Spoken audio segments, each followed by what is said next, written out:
ఏదో చెప్పాలని ప్రొద్దున లేపి ఇక్కడ తీసుకొచ్చి కూర్చోబెట్టావు. ఏంటో చెప్పు. అమ్మా అది అదేంటంటే హా, అర్థమైంది. ఎవరతను?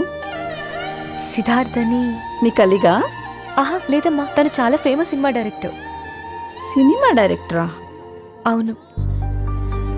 నీ దగ్గర నేనెంత సెక్యూర్డ్గా ఉంటానో అలాగే తనతో ఉన్నప్పుడు కూడా నాకంతే సెక్యూర్డ్ ఫీలింగ్ కలిగిందమ్మా.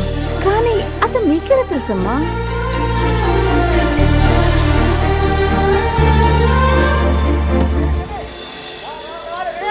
సరే సరే, సేమ్ పొజిషన్. Back ready. త్వరగా ఏ ప్రొడక్షన్ అందరూ వాటర్ ఏమన్నా. అదే four same same ready. Right Bunny going for take. Okay sir, ready sir.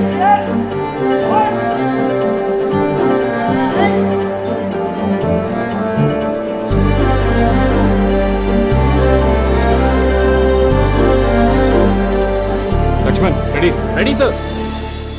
ఎన్ clap. Okay sir. Start sound. Running. Run through. ఎవరు నువ్వు? చూస్తే చదువుకున్న దానిలో ఉన్నావు. కామన్ సెన్స్ లేదా? వాళ్ళందరూ కూడా షూటింగ్ చూడడానికి వచ్చారు. వెళ్ళక్కడ నిలబడు. Get out. సార్ సార్ ఆవిడ మా మేడం సార్, మీకోసం వచ్చారు. Disney company marketing head sir.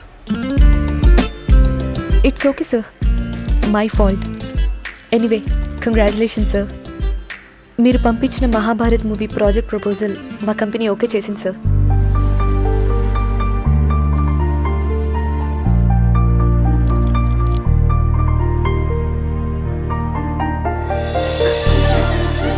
Thank you. Thank you so much. Sorry. Mahabharatam అనేది నా డ్రీమ్ ప్రాజెక్ట్. ఆ విషయం చెప్పేసరికి ఎగ్జైట్మెంట్లో please don't mind. It's okay sir, I understand. ఈ మంత్ 14th మా ఏషియా పెసిఫిక్ హెడ్ గోగో గారు లాస్ ఏంజల్స్ నుంచి వస్తున్నారు. గోగోనా?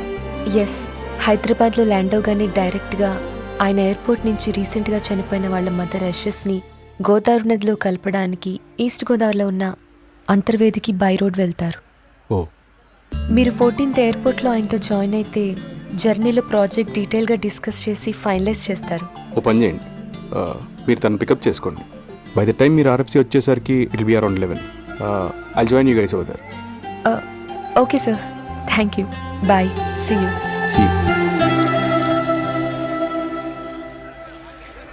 రెడీ.